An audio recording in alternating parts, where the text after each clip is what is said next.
اقوام کی رسوائی کا جو ذکر کیا اس میں ان کی ذلت اور ان کی رسوائی کے اسباب کیا بیان کیے کہ وہ قومیں کیوں ذلیل ہوئیں، وہ قومیں کیوں رسوا ہوئیں، اور کیا ان قوموں کی ذلت، کیا ان قوموں کی ہلاکت اور کیا ان قوموں کو برباد کر دیا جانا، کیا یہ اللہ تعالیٰ کی مشیت تھی؟ کیا یہ اللہ تعالیٰ کی رضا تھی کہ اللہ تعالیٰ چاہتا تھا کہ ان قوموں کو برباد کر دے؟ اور کیا یہ اللہ تعالیٰ کی مشیت ہے اور کیا یہ اللہ تعالیٰ کی رضا ہے کہ اس مسلم قوم کو، امت مسلمہ کو برباد کر دیا جائے، جس کے متعلق اللہ تعالیٰ نے قرآن مجید میں یہ کہا کہ کنتم خیر امت، اے میرے محبوب کی امت تم بہترین امت ہو، جسے بہترین امت کا لقب دیا، جسے بہترین امت قرار دیا۔ کیا اللہ تعالیٰ کی مشیت یہ ہوگی کہ یہ اس کو ذلیل کرنا چاہتا ہے؟ کیا اللہ تعالیٰ کی یہ مشیت ہے کہ اس کے اوپر زلزلے طاری کیے جائیں، اس کے اوپر سیلاب طاری کیا جائے؟ پھر ہم کہتے ہیں کہ یہ آزمائش ہے۔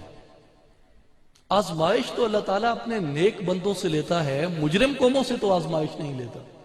مجرم قوموں سے آزمائش نہیں ہوتی، مجرم قوموں کو سزا دی جاتی ہے، ان پہ عذاب مسلط کیا جاتا ہے۔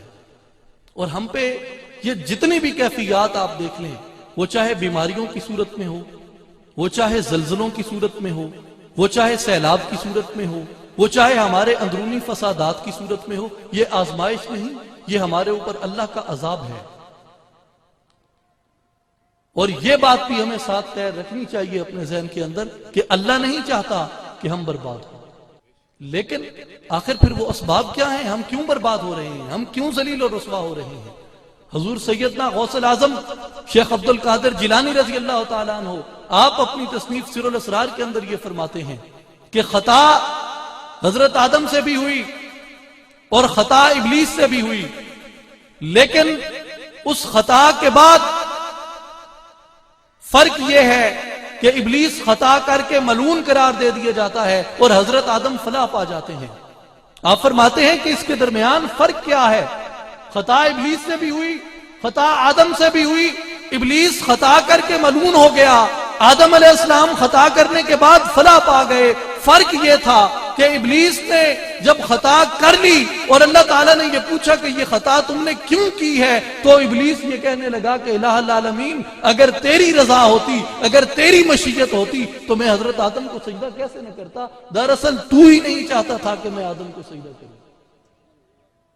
تو آپ فرماتے ہیں کہ جب ابلیس نے اپنی بدفعلی کو، جب ابلیس نے اپنے جرم کو، جب ابلیس نے اپنی خطا کو، جب ابلیس نے اپنی غلطی کو مشیت عزتی قرار دیا تو اللہ تعالیٰ نے اس کو ملعون اور مردود کر دیا۔ اور یہی نقشہ حضرت علامہ اقبال کھینچتے ہیں کہ اللہ تعالیٰ کو مخاطب کر کے ابلیس یہ کہتا ہے کہ حرف استکبار تیرے سامنے ممکن نہ تھا، ہاں مگر تیری مشیت میں نہ تھا میرا سجود۔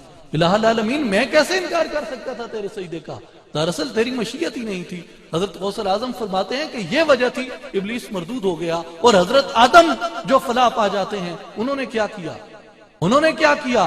حضرت آدم نے اپنی اس خطا کو، اس درخت کے قریب جو گئے جس کے متعلق اللہ تعالیٰ نے فرمایا کہ لا تقربا هذه الشجرة، اس درخت کے قریب مت جانا، جب حضرت آدم اس درخت کے قریب چلے گئے خطا ہو گئی، اور پھر اس کے بعد حضرت آدم نے یہ نہیں کہا الہ العالمین یہ خطا تیری مشیت میں تھی یا میں نے یہ خطا تیری رضا سے کی ہے، نہیں، بلکہ حضرت آدم عرض کرتے ہیں ربنا ظلمنا انفسنا، الہ العالمین میں نے اپنی جان پہ ظلم کیا ہے،